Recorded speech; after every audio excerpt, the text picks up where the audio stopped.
Hey guys, আসসালামু আলাইকুম। আশা করি আপনারা ভালো আছেন। আমি অনেক ভালো আছি। আজকে ভিডিওটা কিনে আপনারা টাইটেল থাম্বনেল দেখে নিশ্চয়ই বুঝে গেছেন। অনেকদিন পর আবার একটা ভিডিও নিয়ে হাজির হলাম। তো ভিডিওটা আপনারা জাস্ট এনজয় করতে থাকেন। আমার মনে হয় আমার অন্যান্য ভিডিওর তুলনায় এই ভিডিওর ইমেজ কোয়ালিটি সব থেকে সুন্দর। এর পরবর্তীতে যে রিভিউ ভিডিও আছে সেটা ইমেজ কোয়ালিটি আরও সুন্দর হবে ইনশাল্লাহ। আজকের ভিডিওটি সব ভিডিও থেকে আলাদা হতে চলেছে, কারণ অনেকের সাথে আমি আপনাদের নতুন করে পরিচয় করে দেবো। আর ভিডিওর মাঝখানে আমার লাস্টে অনেক ইন্টারেস্টিং পার্ট আছে, সেগুলো দেখতে চাইলে ভিডিও স্কিপ না করে পুরো দেখতে থাকুন। এই মুহূর্তে আমার সাথে যাকে দেখতে পান সে আমার বড় ভাই, সাথে সাথে আমার টিম মেম্বার। তাকে অনেকেই আপনারা অনেক ভিডিওতে দেখে থাকবেন। আর এখন যাকে দেখছেন সে হল আমার টিম মেম্বার রিফাত। তাকে আপনারা অনেকেই চেনেন, অনেকেই জানেন, বেশিরভাগ ভিডিও আমি তার সাথে করে থাকি। এখন যাকে দেখছেন সে হল আমার টিম মেম্বার রাহাত। তাকে সব ভিডিওতে পাওয়া যায় না, খুবই কম পাওয়া যায়। এটা হলো আমার এবং আমাদের সবার প্রিয় একমাত্র ভাগ্নে। আমার এই কাজেরটার নাম হলো রিচাল। এটা আমার টিম মেম্বার রাহাতের ছোট ভাই।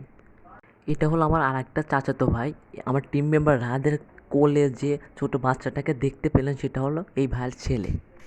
আমাদের নামাজ পড়া শেষ। এখন আমরা সবাই মিলে বাড়িতে চলে যাবো। আর রিফাদের কাছ থেকে এর আগেও কিন্তু কখনো সালামি নেইনি, এবার কিন্তু সালামি নেওয়া লাগবে। রিফাদের কারণে আমি সালামি দেবো না, এর আগেও দেয়নি কখনো, এখনো দেবো না।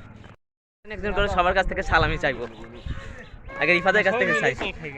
রিফাত আমাকে সালামি দাও এবার। সালামি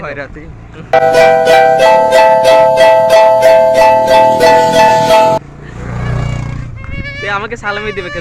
তুমি যদি খয়রাতি হও তুই তাহলে দে। আমার কাছে থাকলে তো আমি দেবো, আমার কাছে নাই তো।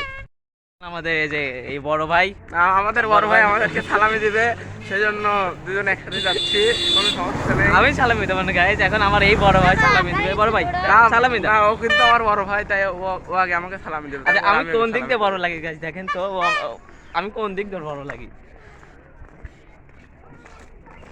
আমি আপনাদের একটু নদী দেখাতে নিয়ে আসলাম। এখানে নদীর পানি অনেকটাই বেড়ে গেছে, আর আমি নদীতে গোসল এমনিতেও করি না, কারণ আমার ভয় করে। দেখতে পাচ্ছেন নদীর পানি কতটা পর্যন্ত বেড়ে গেছে। আর ওইখানে নাকি সবাই বেড়াতে আসে, আর আমার বাড়ির সামনে হয়ে আমি এখানে কখনো যাই না। এখানে নাকি সবাই গোসল করতে আসে। গাইজ আমি এক কালারের পাঞ্জাবি বেশি পরি, এবার একটু নতুন কোনো পাঞ্জাবি ট্রাই করে দেখলাম কেমন লাগে। কত কিছু কিনেছি একজনের সাথে প্র্যাঙ্ক করার জন্য। শুধু দেখেন গাইজ, শুধু দেখেন।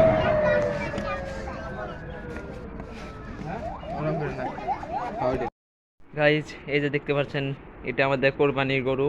আমাদের সামনে যেটা রয়েছে এটার পাশে আরো অনেক গরু আছে, আরো দেখতে পাচ্ছেন আরো অনেক গরুই আছে। তো এইটা জাস্ট আমাদের কোরবানির গরু। কালকে বিকাল আসছিলাম, তো তার জন্য আপনাদের রাতে আমি গরু দেখানোর সুযোগ পাই না, আর আমি চিনি না কোনটা কোরবানির গরু ছিল। যখনই মাংস কাটতে শুরু করলাম হঠাৎ করে বৃষ্টি চলে এসেছে। তো এখন আপনারাই বলুন ঈদের মধ্যে বৃষ্টি হলে কেমনটা লাগে। আশা করি আজকের ভিডিওটা আপনাদের সবার কাছে হয়তো অনেক ভালো লেগেছে। তো আজকের ভিডিওটা শুধু ভয়েস দিয়ে চালিয়ে দিয়েছি। এরপরে কিন্তু আরেকটা খুব মজাদার ভিডিও আসতে চলেছে, আমার পুরো টিমকে নিয়ে একটি রিভিউ ভিডিও চলে আসবে। তো গাইস আজকের ভিডিওটা জাস্ট এই পর্যন্ত। যদি ভিডিওটা ভালো লেগে থাকে তাহলে লাইক, সাবস্ক্রাইব, শেয়ার করে আমাদের পাশে থাকুন পরবর্তী ভিডিও নোটিফিকেশন পাওয়ার জন্য।